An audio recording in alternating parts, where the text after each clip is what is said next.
So this is going to be another movie review. This one's called Bloody Wednesday, 1985. I'm giving this 1 out of 5 stars. I hated this flick. This is going to be one of those so bad that it's painful to watch. Not one of those so bad that it's good movies. Unfortunately, it was just painful to watch. Period. I couldn't find any redeemable qualities out of any of the characters in this movie, and I thought it had a good premise. It just wasn't executed very well at all. Not even in a bad but good way. So it's about this guy, Harry. He works in an auto body shop. All of a sudden, he forgets how to put back together an engine that he's taken out. A customer threatens to sue him. Then the auto body shop fires him, and his brother tries to help him out, but then he goes butt naked into a church, and that lands him in the loony bin. But he gets out because the loony bin is overcrowded. They can't really hold him unless he's committed a felony, according to the police person at the end of the movie. So, so the head shrinker, psychiatrist lady, lets him loose. She's a blondie,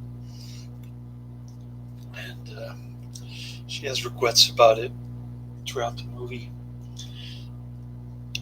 His brother gets him to squat in this abandoned hotel, which looks more like an abandoned warehouse, but it has hotels rooms in it. It's really bizarre. And then he starts having these vivid hallucinations where he's having a conversation with his teddy bear. There's bellhop there. He rings the bell and the bellhop appears, starts telling him all this stuff. And there's a lady in a room.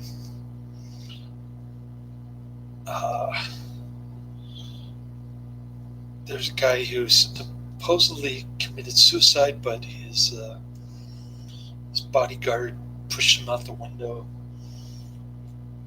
And Howard is supposed to help him find the case full of diamonds. But he ends up shooting the guy. And the guy ends up splashing in the pool below, falling through the window, splashing through the pool below. Then there are a bunch of punks who chase him around, give him a hard time. He calls the cops at first, but then they come back for some unknown reason and start chasing him around. So once again, he goes out into the fire escape butt naked. The neighbor calls the police, and then his brother starts yelling at him, telling him he's going to be homeless because of some bad investments he made or something. I don't know. It's all very confusing. And then he shows up in his head shrinker's backyard, just impromptu while she's sunbathing. And he starts putting the moves on her, playing the piano, trying to impress her. She's like dancing around in this white dress thing. And then he goes to her office and she says that he imagined the whole thing. So I kind of like the premise of him trying to find out what goes inside the mind of a crazy person, I guess. But it was just boring, and it didn't appeal to me, and I didn't really feel like listening to it. I was on Tinder trying to find a hot date, unsuccessfully, of course. And so I was distracted by that. I didn't even stay focused on the movie too much, but thankfully I didn't miss much. So his ex-wife shows up. They're in the middle of divorce or something. She starts putting the moves on him, but then she starts demanding that he stop seeing his head shrinker, flirting with her. So he strangles her in the tub. You can kind of see through her underwear because it's wet in the bathtub when she's dead. And then his brother shows up and there's nothing in the bathtub. What else? Oh, he scopes out a machine gun that he wants to buy at a gun store window. And no pun intended. And then the punk tells him to use it, but then he starts bragging about how he's got a pipe and there's no way the cops are going to catch him with the pipe because you can make up stories to the judge or whatever. And then the guy's banging on the bell for the bellhop, and all of a sudden the punk shows up with the machine gun and he just says use it. So you can sort of guess the ending. I don't want to spoil it too much, but it's loosely based on an actual event in Isidro,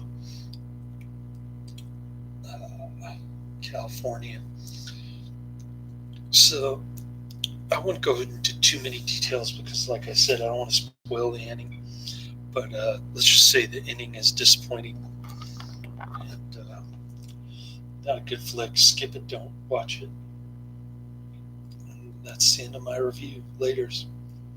Oh, I was going to review The New Vampire, but I don't think I'm going to finish it. I'll try to watch some of The New Vampire while I'm cooking my pork chop tonight, but I don't think I'll have time to finish it, unfortunately.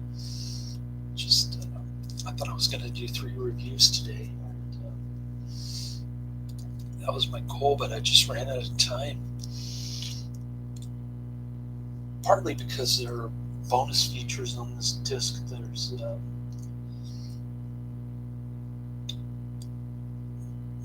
that Dario Argento movie. Is it called Deep Red or something? Argento.